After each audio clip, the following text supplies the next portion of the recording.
Herkese merhaba arkadaşlar. Excel eğitim serimizin ikinci videosundayız. Bu videoda Excel'in arayüzünü tanıyacağız. Arayüze geçmeden önce şunu söylemeliyim ki ben Office dahil hemen hemen tüm programları İngilizce kullanıyorum. Dolayısıyla İngilizce gördüğünüz ve anlatacağım her şeyin, formüller, terimler, başlıklar ve benzeri her şeyin Türkçesini de kesinlikle söyleyerek paylaşacağım ve yazacağım. Ve ben bir Mac kullanıcısıyım ve Office 365 sürümünü kullanıyorum. Yani şunu söylemek istiyorum ki Office'in farklı sürümlerinde, örneğin Office 2010 ya da 2007 kullanıyor olabilirsiniz ya da Windows kullanıcıları için küçük farklılıklar olabilir. Bu Mac ve Windows kullanım farkı sebebiyle de belirli seçenek, ayarlar, anlatacağım sekmelerdeki seçeneklerin lokasyonu gibi farklılıklar olabilir. Ama kullanım açısından tamamen aynı olduğunu söyleyebilirim. Bunlar çok küçük farklar ve anlatırken de Windows'ta ya da Office'in farklı bir sürümünde onu nasıl yapacağımız ya da nerede olacağı konusunda bilgi veriyor olacağım. Dolayısıyla bu konularda bir çekincenizin olmamasını diliyorum. Farklı olan ve anlaşılmayan yerlerde de elimden geldiğince destek olmaya çalışacağımı da bilmenizi isterim. Ve arkadaşlar başlayabiliriz. Excel'i ilk açtığımızda ilk olarak karşımıza böyle bir ekran çıkıyor. Tabii ki ben siyah tema kullandığım için şu kısımlar siyah ve orta kısım beyaz. Yani çalışma alanı dediğimiz kısım beyaz.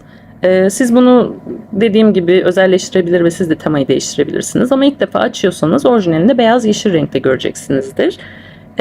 Excel'i açtığınızda arkadaşlar Excel dosyasının öncelikle ismi bir book'tur. Yani çalışma kitabı ismi verilir. Workbook. Siz bu dosyayı kapatıp isim değiştirmeden eğer kaydederseniz kitap ya da book şeklinde kaydedilecektir. Ve bunun ismini de aslında ortada en üstte görebilirsiniz. Yani ben buna isim vermedim ve book şeklinde açıldı. Ve Excel dosyalarının eklentisi XLSX'tir. Bunu da buraya yazayım. Bu mesela bir resim kaydettiğinizde resim.png ise nasıl resim şeyin eklentisi Excel'de de aslında XLSX'tir bu. Ve gelelim arkadaşlar çalışma alanımız olan ekranı biraz tanımaya. Arkadaşlar Excel satır ve sütunlardan oluşan, satırlar birden başlayarak şöyle en alta da ineyim göstereyim size de 1.048.576 adet satırdan oluşuyor. Bakın şurada görebilirsiniz. En üstte tekrar çıkıyorum. Satırlar birden başlayarak sayılarla ifade ediliyor ve yukarıda da A, B, C, D dediğimiz sütunlar var. Bu sütunlarda da gördüğünüz gibi harflerle ifade ediliyor ve A'dan başlayarak X, F, D'ye kadar gidiyor ve 16.384 adet de sütunumuz bulunuyor. Ve bu satır ve sütunların kesiştiği ve her tıkladığımda böyle yeşil çerçeveyle gördüğünüz alanlar hücre olarak isimlendiriliyor. Yani bu hücreler aslında verileri, sayı veya metini gireceksek biz hücrelere giriş yapacağız ve hücrelerle işlem yapacağız aslında. Her bir hücrenin harf ve sayıların kesiştiği yerler olacak şekilde isimleri vardır. Mesela şu an bulunduğum hücre bakın farklı bir renkte sütunda B ve farklı bir renkte satırlarda da 3 görüyoruz. Dolayısıyla bu hücre yeşil çerçeveli mouse'la tıkladığım bulunduğum hücre B3 hücresidir. Önce harf sonra sayı söylenir. Bu hücrenin ismi B3 hücresi ve ben bu hücrenin isminin ne olduğunu burada farklı renkte olarak göreceğim gibi aynı zamanda nerede görebilirim? Şurada bakın name box dediğimiz yani ad kutusu dediğimiz kısımda da görebilirim. Bakın B3 yazıyor burada da.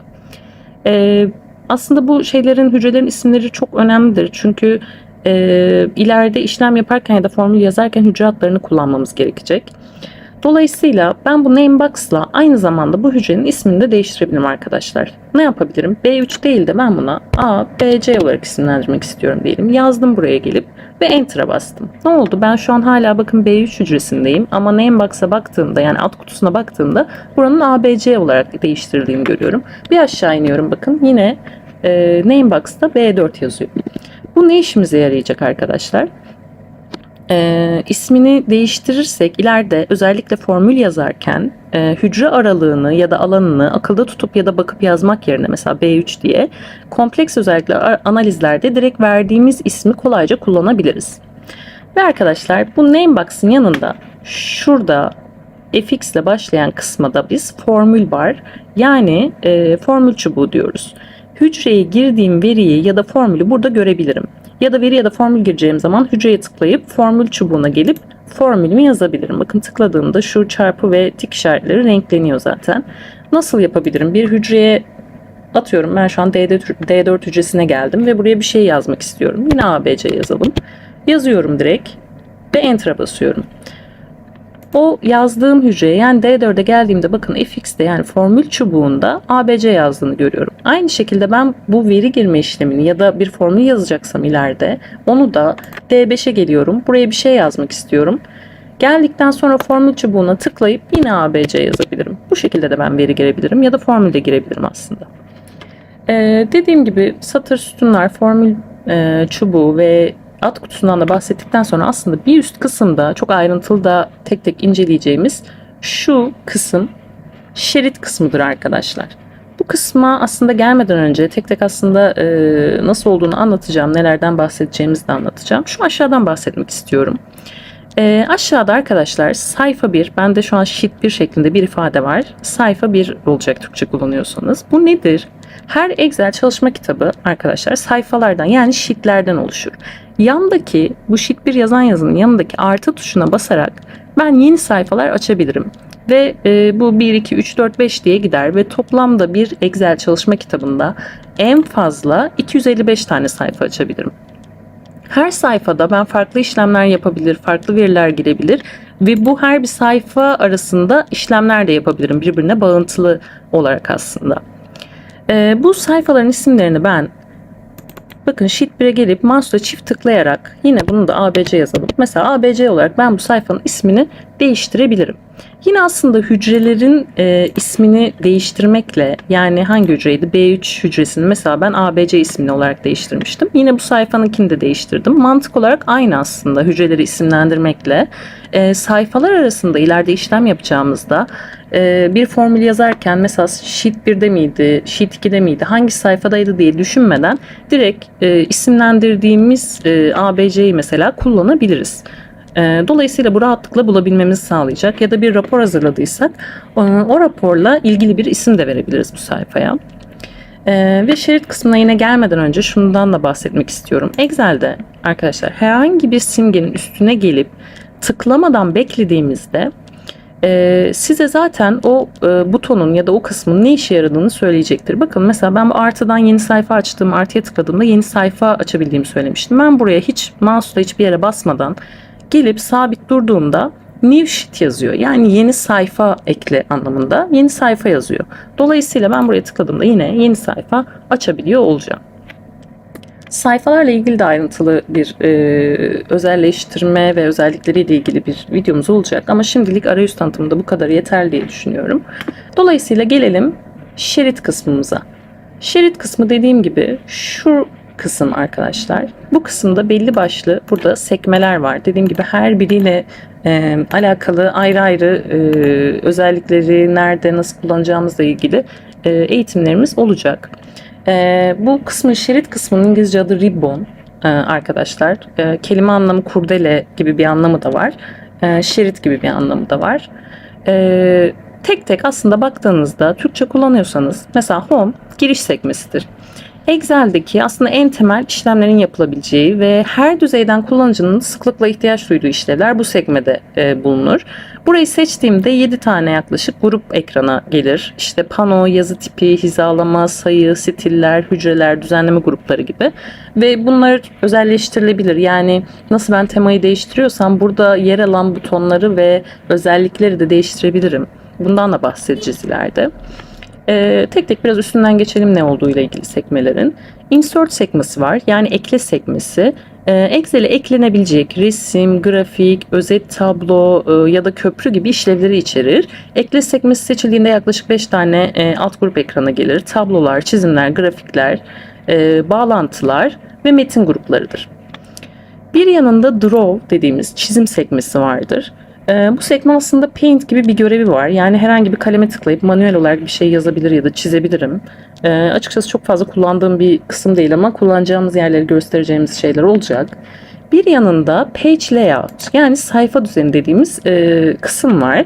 Sayfa düzeni sekmesinde aslında adı üstünde sayfa ayarları ve yazdırma ayarları gibi işlevler vardır. Bu sekme seçildiğinde yine 5 tane grup ekrana gelir. Bunlar temalar, sayfa yapısı, sığdırmak için ölçeklendirme, sayfa seçenekleri ve yerleşik gruplardır aslında. Bir yanında formüller var. Excel'in olmazsa olmazı. Formüller sekmesinde hesaplama araçları, tüm fonksiyonlar ve ofisin kendi içinde işte finansal, zaman, tarih, metinsel, arama, matematik, trigonometri gibi kategorilendirdiği ve burada daha da fazlası var. Ve bu formüllerin her biriyle ilgili örnekler yapacağımızı tekrar belirtmek istiyorum. Formüllerin olduğu kısım var. Fonksiyonlara ait işlevler var. İşlev kitaplığı, tanımlı atlar, formül denetleme, hesaplama grupları gibi alanlar var. Bir yanında, formüllerin bir yanında data yani veri sekmesi var. Veri sekmesinde Excel'in aslında sık kullanılan alt toplam, doğrulama, dış veri, hedef ara, senaryolar ya da veri analiz etme araçları vardır. 5 tane grup yine ekrana gelir veri sekmesini seçtiğimizde. Bunlar dış veri al. Power Query dediğimiz kısım aslında dış veri almakla alakalı ve normalde Excel'de belli bir veri üstünde çok karışık işlemler yaptığımızda Excel dosyası kasabiliyor, biraz yavaşlayabiliyor. Dolayısıyla bu Power Query aslında farklı bir arayüz gibi de düşünebiliriz. Bu Power Query'yi kullanarak çok fazla veriyle çok daha hızlı kasmadan işlemler yapabileceğiz. Çünkü verileri dışarıda bir alanda tutuyor gibi düşünebilirsiniz. Ki bununla ilgili de belli başlı videolar çekiyor olacağız. Veri al, bağlantılar, sırala ve filtrele, uygula, veri araçları ve ana hat ve gruplar ya da solver diye bir eklentisi var. Bununla alakalı belli başlı butonlar var. Bir yanında review yani gözden geçir sekmesi vardır. İnceleme gibi bir kelime anlamı da verir İngilizce olarak. Gözden geçir sekmesinde yazım denetimi, açıklamalar, koruma, paylaşım gibi işlevler bulunur. Bu sekmeye bastığımızda karşımıza aslında 3 tane temelde grup gelir. Bunlar yazım, açıklamalar, değişiklikler ve gruplardır. Bir yanında view yani görünüm sekmesi vardır. Görünüm sekmesinde sayfa görünümleri, pencere işlevleri, makrolar gibi en sonda işlevler gelir. Görünüm sekmesi seçildiğinde 5 tane aslında baktığınızda ana grup vardır. Bunlar çalışma kitabı görünümleri, gösterme gizleme seçenekleri, yakınlaştır, pencere ve makrolardır. Ve bir yanda da aslında orijinalde eğer ilk defa açıyorsanız sizde bulunmayacak olabileceği developer dediğimiz geliştirici sekmesi vardır. Bunlar makro diye bahsettiğimiz ya da bahsedeceğimiz kod yazma ve Visual Basic Applications diye adlandırdığımız aslında bu kısımla alakalı belli başlı box'ların olduğu ve butonlara komutlar atayabileceğimiz diye bahsettiğimiz aslında kısım ve burayla ilgili de dediğim gibi ayrıntılı çalışmalar yapacağız. Sekme bulunuyor. Bunu nasıl aktifleştirip aktifleştiremeyeceğinizi o zaman geldiğinde ve bu şeridin özelleştirilmesiyle ilgili olan bir derste anlatıyor olacağım. Arkadaşlar aslında şeritteki her bir sekme ile ilgili incelediğimiz ve örnekler yaptığımız dediğim gibi ayrı ayrı videolar olacak. Ama dolayısıyla genel olarak Excel'in arayüzü ile ilgili anlatabileceklerim bu kadar diyebilirim şimdilik.